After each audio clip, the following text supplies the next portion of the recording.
The 49ers versus the Cowboys divisional matchup this coming weekend is going to be the most intense competitive game of the weekend, and also the most interesting from a narrative perspective, as this is a huge rivalry. But yo, what's going on everybody? This is Sammy J Reacts. Welcome back to my channel. And in today's video, we're going to be previewing the matchup between the 49ers and the Cowboys. We're going to be going over some notes, quotes, stats, key matchups to watch in this game. But before we get into it, I do want to ask if you could please hit that like button, hit that subscribe button, hit that bell notification button to never miss one of my uploads so we can continue talking about what we love to watch. And that means 49er football, baby. First and foremost, going into this game, the biggest narrative is the fact that this is one of the biggest rivalries in NFL history. The 49ers and Cowboys is such an intense rivalry. The fans don't like each other. These two teams met in the playoffs 3 times in a row in the 70s, 3 times in a row in the 90s, and now it's going to be back-to-back years that they play each other in the playoffs.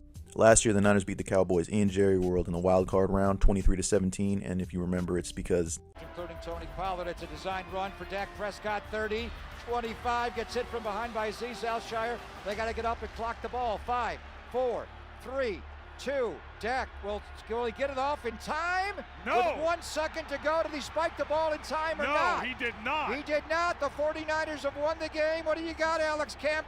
Did he spike it in time? That's the end of the game. Game is over. The 49ers have won. They're on their way to Lambeau. Oh my goodness. so you know Dallas is going to be coming into Levi Stadium looking for blood. So first, I want to break down the 49ers offense versus Dallas's defense, because I think the more interesting matchup for the 49ers is going to be their defense and Dallas's offense. The 49ers come into this game riding an 11-game win streak, and it's really thanks to the fact that their offense has finally been unlocked. They've now scored 37-plus points in 4 straight games, and I'd be lying if I didn't tell you I think one of the biggest factors is Brock Purdy. Now, obviously, we have Kyle Shanahan, one of the best play callers in the NFL, if not the best. Some of the best football players, best yak monsters, yards after catch monsters, George Kittle, Deebo Samuel, Brandon Ayuk, Elijah Mitchell. So it obviously helps to have really good football players around you, but Brock Purdy looked incredible. He threw for 332 yards, 3 touchdowns, and a passer rating of 131.5 in his first ever playoff start. And that was coming off of a half where it looked like he was going to get the nerves. It looked like the nerves were going to get to him. I'm going to be honest. He looked a little shaky in the first half. He missed on a couple throws, and his awareness in the pocket he was kind of running into pressure. But then in the second half, everything kind of just clicked, and this offense just never looked back. And they really could have scored 60. One of the biggest reasons for that offensive explosion is the fact that they finally have Deebo Samuel hitting on all cylinders. It was perfect to get him back for that one game against the Cardinals, because now he's hitting his full stride coming in the playoffs, because he's coming off of a game where he had 6 catches, 133 yards, and a touchdown, and nobody wanted to tackle him. And he also added 3 carries for 32 yards just for some extra credit. Now, obviously, a key player to watch on Dallas's defense is going to be Trayvon Diggs, who I like to call the new age Asante Samuel, because sure, he has great ball skills, he might get a lot of interceptions, but at the end of the day, he's also going to get toasted a lot. He's really a double-edged sword. I mean, he's coming off of a really good year. He only allowed an 87.5 passer rating, and he wasn't getting burnt as much as he was the year before, but he is coming off a game where he gave up 7 catches, 75 yards, which is over a 90 rating. But I really don't expect Trayvon Diggs to be matched up on Deebo Samuel at all. If anything, he'll be matched up against Brandon Ayuk, who you can see Purdy is really trusting now. He's coming off a game where he had 3 catches, 73 yards, which is explosive. That's crazy yards per catch. And he's finally become that true number 1 wide receiver that this offense needs. I expect the Niners to attack Darren Bland, the second cornerback. He allowed 8 catches, 85 yards, and a touchdown in the wild card game, and he did not look good. And look, let's be honest. He's going to get toasted by whoever's lined up against him. And really, now that I think about it, I mean, Dallas's pass defense isn't too dissimilar from Seattle's. They have very similar players like Trayvon Diggs, Tariq Woolen are similar, Mike Jackson, Darren Bland are similar. I expect the Niners to exploit the secondary, which is actually really interesting the way they attack Seattle's defense, because Seattle's defense wasn't allowing much to wide receivers, and the Niners threw a lot to the wide receiver position last week. So against Dallas, I expect George Kittle, who's coming off of a relatively quiet game for him, he only had 2 catches for 37 yards. I expect them to be throwing to the running backs and the tight ends a lot in this game, especially because Dallas's linebackers are not great. Van Der Esch is going to get exposed. One thing that is going to be a mainstay in this offense is throwing to the running backs out of the backfield, whether it's Elijah Mitchell, obviously Christian McCaffrey. Last week, they both combined for 4 catches, 42 yards, and 2 touchdowns. So I expect that to continue a lot, whether it be a screen pass or just a pass out of the backfield. And obviously that gets us to the run game, where Christian McCaffrey is coming off arguably his best performance as a 49er. He ran the ball 15 times, gained 115 yards for an 8-yard per carry clip, which is crazy. And he had a 68-yard explosive. And Dallas's defense gave up 4.2 yards per carry to running backs in 2022. So I do expect the Niners to have a very successful rushing attack, because they are playing a very similar defense that they did last year, and that's what they did. They ran the ball effectively against Micah Parsons, DeMarcus Lawrence, all of these same players. And just from an overarching coaching perspective, it's going to be Kyle Shanahan against Dan Quinn again. history says that Kyle Shanahan owns Dan Quinn, but Dan Quinn does know a lot of what Kyle Shanahan likes to do, so that also makes for a very interesting chess match. But now, moving over to the more interesting aspect of this game, we have two Defensive Player of the Year candidates, right? I just said one's name, Micah Parsons. And that's going to be a huge matchup for the 49ers offense, is their tackles against Micah Parsons. I think they're going to try to line him up as much as they can against Mike McGlinchey, but I do like the way Mike McGlinchey is playing recently. He's had a great couple of weeks, especially against Max Crosby, but I do expect them to help on that side. They'll probably chip with a running back or a tight end, and they'll need to because Micah Parsons coming off a year where he had 13.5 sacks, and he was tied for third in quarterback pressures on the year. And if you actually look at the matchup from last year, they did a great job neutralizing Micah Parsons in the run game and the pass game. He didn't have a quarterback sack. He didn't even have a quarterback hit. And that was against a much weaker offensive line that the 49ers had last year. And the Cowboys still have three of their dominant pass rushers from that game going into this game. And this offensive line that the 49ers have is much more improved in the pass game. So I expect it to be a fun matchup on that side of the ball. But now let's move on to the more interesting aspect. The 49ers defense, which is number one in the league, against the Cowboys offense, which is coming off of a great game against Tampa Bay. Dak Prescott threw for over 300 yards and 4 touchdowns. They looked like they couldn't be stopped. Tony Pollard, Ezekiel Elliott, they had great games in the run game. So now let's break it down. And where else do I start besides the Defensive Player of the Year in Nicholas John Bosa, the way Richard Sherman likes to say it? We know what he does, man. All pro, 18.5 sacks on the year, 48 quarterback hits.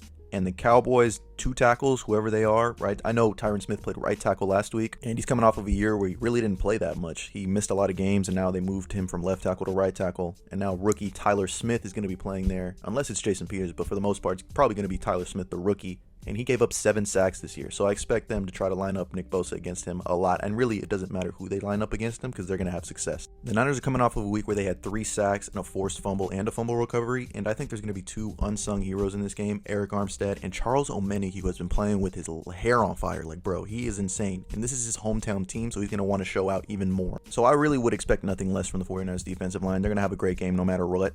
And when you look at this defense as a whole, I mean, they have an all-pro at literally every level of the defense. Nick Bosa, all-pro. Fred Warner, all-pro. Talanoa Hufanga, all-pro. I mean, there's definitely a reason why this defense is number 1 in the league, and they've only allowed teams to score 24-plus points 3 times. And for as much as people like to get on the 49ers secondary and their pass defense, it was actually top 5 in 2 very key categories.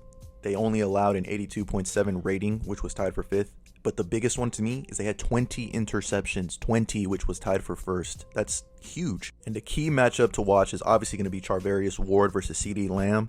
Mooney Ward is coming off of a bad game, I would say, against DK Metcalf. I mean, DK Metcalf really went crazy on him. But they have matched up before, and Charvarius Ward has had a lot of success against CeeDee Lamb when he was on the Chiefs. So that matchup is really going to be a dogfight. But one more important one that I think is going to probably determine how successful the Cowboys offense is and throwing the football is going to be Deommodore Lenoir versus Michael Gallup, because Michael Gallup to me is probably one of the best number 2 wide receivers in the league. Michael Gallup is coming off of a really good game. He scored a touchdown and he's a great jump ball wide receiver, but so Deommodore Lenoir is coming off of a game where he got an interception, and for the most part Lenoir did a pretty great job in shutting down Tyler Lockett for most of that game against the Seahawks. I think the more interesting matchup is definitely going to be Dalton Schultz against the 49ers linebackers or safeties, whoever it may be, because Dak Prescott is showing that he loves this kid, Dalton Schultz. Stanford alum, by the way. He's coming off of a game where he had 7 catches, 95 yards, and 2 touchdowns, and he's clearly Dak Prescott's security blanket. And the Niners are coming off of a year where they allowed a 98.2 rating to tight ends, which is middle of the pack, but, you know, in the NFL, middle of the pack is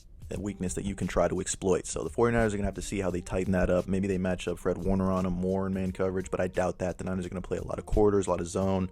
But either way, that's going to be a very, very interesting matchup to keep an eye on. Now moving on to the running game, Ezekiel Elliott hasn't had over 4 yards per carry in 5 straight games now, so he's kind of slowed down a bit, and the more threatening running back they have is going to be Tony Pollard. He's more explosive, he's quicker, faster, better in the pass game. That's going to be one of the biggest matchups the 49ers need to win if they want to come out victorious in this game. And on the other side, if the Cowboys want to win this game, they have to make sure that they establish that run game with Pollard or Ezekiel Elliott. It doesn't really matter. They need to set up that play action game for Dak Prescott in order for him to be successful, because Dak Prescott will make a mistake if he's forced to be one-dimensional. And guess what? The 49ers defense in 2022 are only allowing 3.3 yards per carry, which is first in the league. So I expect them to kind of bottle all that up anyway. And I think special teams is going to play a huge factor in this game, whether that be the return game, but the kicking game. Because if it comes down to Robbie Gould or Brett Maher, you're going to put your money on Robbie Gould. Robbie Gould has never missed a field goal in his playoff career. Brett Maher is coming off a game where he missed 4 extra points.